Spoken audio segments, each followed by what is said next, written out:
Savoir et comprendre les plus récentes nouvelles qui nous touchent.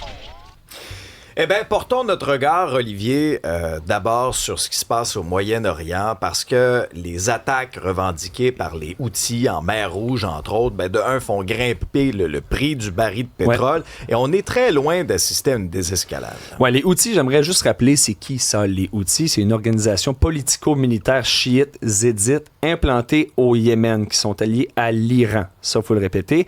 En fait, cette semaine, ils ont fait l'attaque de 2 pétroliers saoudiens.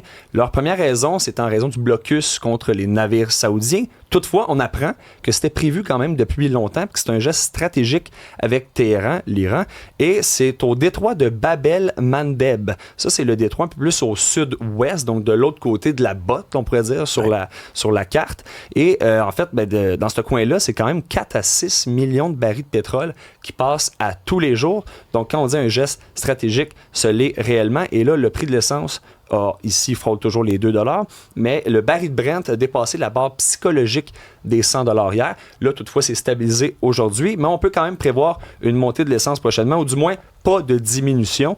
Et là, Trump menace de faire une attaque massive. Je pense qu'il y en a un peu le ras-le-pompon, mais en fait, depuis un bon bout. Et là, en fait, du jamais vu depuis le début du conflit, il l'a répété. Et l'Iran, selon lui, n'est pas prêt pour un cessez-le-feu. On peut l'écouter. We're doing very well against the Islamic Republic of Iran. We're doing extremely well.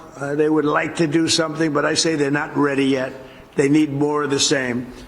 They're not ready yet. They got some evil intentions. We cannot let them have a nuclear weapon. Bon, pas convaincu que extremely well, ça résume très très bien ce qui se passe présentement, ce petit crochet au Moyen-Orient qui s'éternise. Maintenant, ce qui marque aussi l'actualité ce matin, Olivier, ça va être un petit peu plus près de chez nous, là, mais c'est Washington qui impose de nouveaux droits de douane à peu près 90 pays. Ça varie là, de 10 à 12,5 % et le Canada est touché. Oui, puis il faut le mentionner, là, cette surtaxe-là de 10 %, ça, c'est en plus des 50 % qu'on a déjà annoncé récemment, oui, et le 50 % est supposé arriver le 19 août prochain. Mais ce 10 % vient remplacer qu'il y a un autre 10 % qui était déjà en vigueur depuis février. Et selon les experts, on ne risque pas nécessairement de voir de différence par rapport à ce 10 %-là. Chose dite, c'est encore une fois, un autre tarif, un autre pourcentage imposé face au Canada. Et là, hier, vous le savez, c'était le jour 3 de la rencontre des premiers ministres à Charlottetown. Mark Carney s'est pointé le bout du nez, a parlé directement aux médias et aux premiers ministres des différentes provinces et territoires.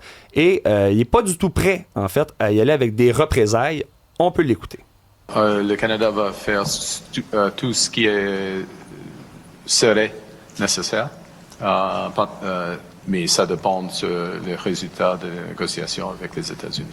Donc, il ne veut pas nécessairement y aller de représailles tout de suite, mais on pense quand même à tout ce qui est possible de faire afin que le Canada puisse se sortir de ces 50 % imposés le 19 août prochain et de ce 10 % supplémentaire-là. Mais là, la question se pose, c'est quoi les leviers que Mark Carney va disposer pour pouvoir négocier avec un peu de panache? On peut l'écouter. Les premières parties, c'est ce que nous contrôlons. Il faut mettre l'emphase sur cela. Deuxième partie, c'est partie de négociation et les conséquences de négociation qui ne fonctionnent pas. C'était pas trop clair ce qu'il mentionne, mais quand il dit première partie, ce qu'on peut contrôler, là, on parle ici de la diversification des partenaires commerciaux. Okay. On l'essaie depuis déjà un bon petit bout. La possibilité de représailles, il faut l'évaluer si les négociations sont un échec. Donc ça, il va falloir bondir par rapport à ça. Et aussi la diminution de la collaboration entre les deux pays, qui va quand même être une chose si, encore une fois, les négociations ne suivent pas le bon qui pourrait arriver. Et de son côté, Fréchette, prend toujours la transparence et l'a encore répété. Une autre fois, on l'écoute. D'une part, je demande à ce que les provinces aient accès à un plan de négociation, au plan de négociation du fédéral, un plan clair. Vous le savez, les décisions qui vont être prises par le gouvernement canadien vont avoir des impacts importants sur notre économie. Alors, je demande à ce que le Québec soit pleinement informé et associé à la stratégie canadienne. Et on se rappelle que Doug Ford, son discours, c'était pas nécessairement le même que Mark Carney ni de Christine Fréchette, donc on l'a pas vraiment entendu hier, mais de toute évidence, ça suit pas ce qu'il pensait, c'est-à-dire y aller avec force et se défendre un peu œil pour œil, dent pour dent. Prenons le temps de décortiquer tout ça. D'abord, je peux comprendre la stratégie de notre premier ministre PDG, Mark Carney, de jouer la carte de la prudence et de la patience avec les États-Unis. Parce que là, le fameux 50% de tarif, là, c'est pas tout de suite qu'il est appliqué.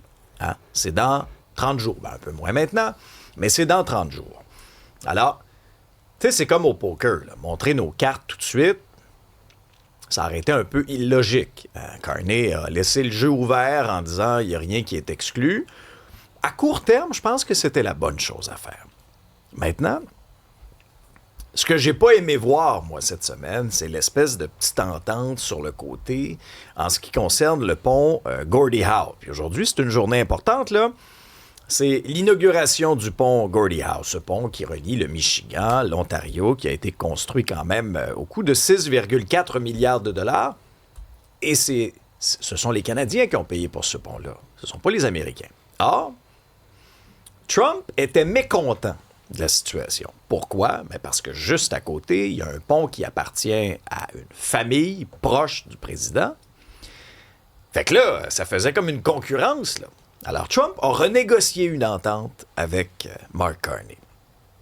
Si bien que les Américains auront droit à 50% des recettes nettes des péages sur ce pont-là pendant les 15 premières années. Initialement, c'était pas ça du tout qui était prévu. On devait rembourser la dette causée par la construction de ce pont-là de 6,4 milliards, puis après ça, on parlera de partage de revenus. Alors moi, je constate encore un recul de Mark Carney là-dessus.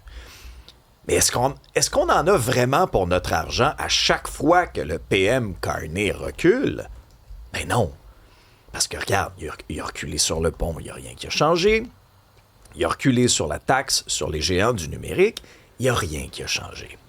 L'intimidateur de la cour d'école, le bon Donald, continue ses grands manèges, ses grands sparages. Maintenant, les fameux tarifs là, qui viennent remplacer ceux qui n'étaient plus effectifs, on comprend là, que... Mais là, vous savez que c'est sous de nouveaux prétextes. C'est l'incapacité, donc, des pays visés, incluant le Canada, à encadrer l'importation de biens issus du travail forcé. Alors, ça, c'est la nouvelle raison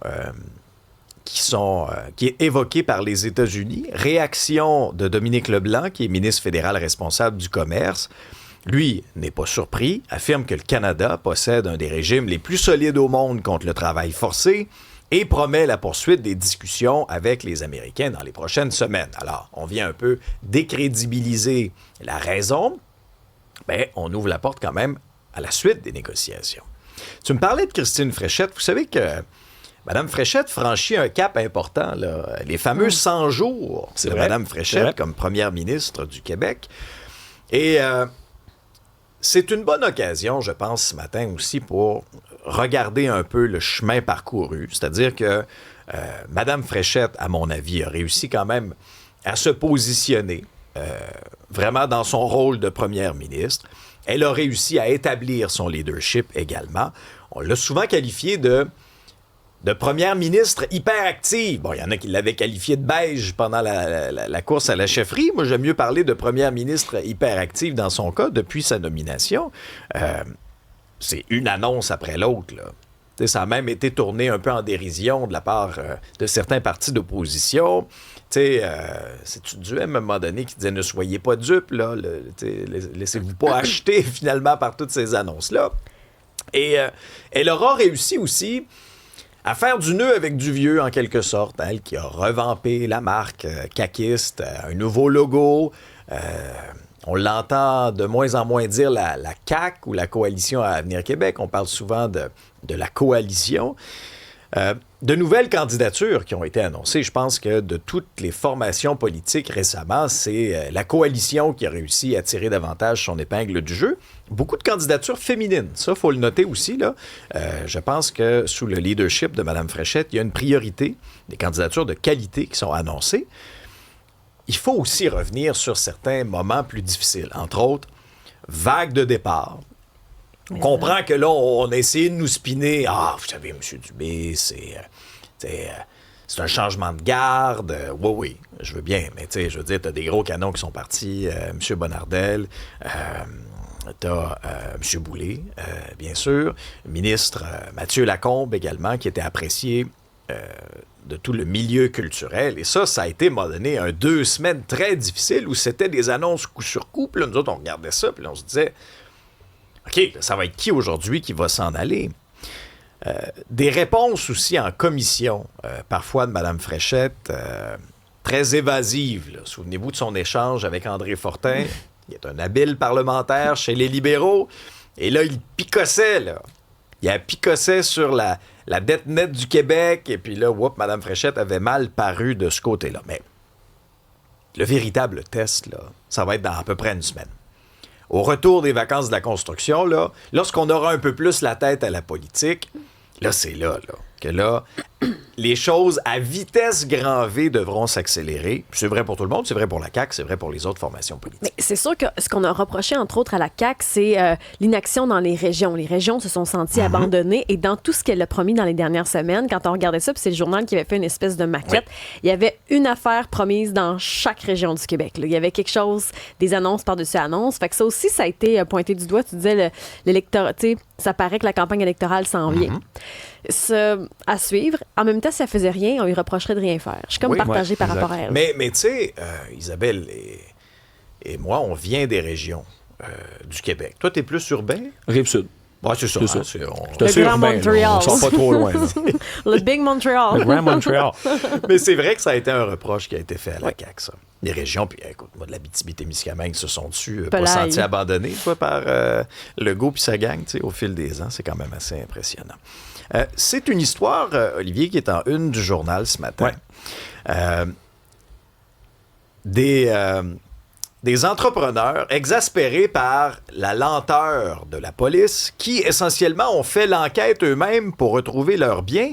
Et ça a mené à le démantèlement d'un important réseau de vol de remorques, d'ailleurs. Oui, petit contexte, là, l'aluminium là, est devenu réellement de l'or gris. Là. Dans cet exemple-là, on parle une seule remorque remplie de lingots d'aluminium vaut environ 200 000 $. Là, vous allez me dire, qu'est-ce qu'une remorque remplie d'aluminium? Pour vous donner une idée, une tonne d'aluminium, donc 2200 livres, ça représente à peu près 4500 $ canadiens, ce qui est assez considérable. Et de l'aluminium, on en trouve partout. Hein, c'est le cas de le dire. Et en fait, ce qui s'est passé, le coup de génie ou de folie, on pourrait dire, de ces transporteurs-là, c'est que face à la lenteur des enquêtes policières, puis on voit la vidéo présentement à l'écran pendant que je parle, des entreprises normalement concurrentes se sont alliées et ont partagé leurs informations. Elles ont utilisé un hélicoptère pour survoler des terrains suspects. Du haut des airs, ils ont repéré leur véhicule volé sur un terrain vague du chemin de Touraine à Sainte-Julie. L'intervention, les deux cousins en question, Luc et Maxime Leblanc, se sont rendus directement sur place pour récupérer leur camion volé, comme on l'a vu à l'écran un mois plus tôt, filmant toute la scène avant d'appeler les policiers. Puis le bilan de ça, en fait, les policiers de la régie Richelieu-Saint-Laurent sont ensuite intervenus et ont découvert une véritable caverne d'Ali Baba, rien de moins, des remorques, des lingots d'aluminium, des bateaux, des VTT et même des conteneurs volés dans d'autres provinces, oui. Donc, un réseau qui est démantelé grâce à ces deux messieurs. Mais c'est quand même assez révélateur que ce soit ces entrepreneurs-là qui aient été obligés de prendre les grands moyens. Là. Tu nous as fait le descriptif de tout ça, notamment même un hélicoptère pour repérer visuellement sur le terrain. C'est un peu intense. Non, mais ça en dit long sur le degré d'exaspération des entrepreneurs aussi de se faire voler à tour de bras, puis ça en dit long peut-être aussi sur le manque de ressources policières et ou d'énergie octroyée sur le genre de vol.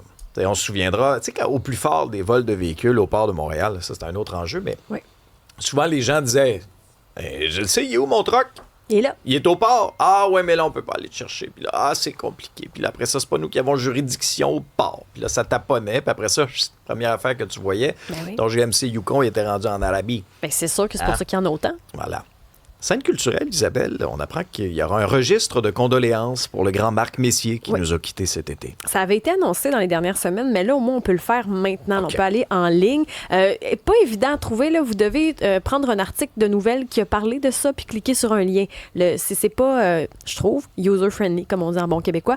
C'est un registre, de condoléances pour s'exprimer sur son décès parce qu'il n'aura pas de funérailles ou d'hommage national. Celui qui nous a quittés le 7 juillet à 78 ans. La famille qui voulait vivre ça en toute intimité. Puis ils ont choisi de remettre l'argent pour ceux qui veulent faire un don à la Fondation des Canadiens pour l'enfance, pour les dons in memoriam. Donc, l'activité physique, adopter de saines habitudes de vie pour les jeunes qui vivent en milieu défavorisé, c'était une mission pour lui. C'était important pour lui. Donc, c'est pour ça qu'ils ont choisi cette cause-là. Il y aura le drapeau en berne aussi demain, de l'aube au crépuscule, là, donc toute la journée, 25 juillet.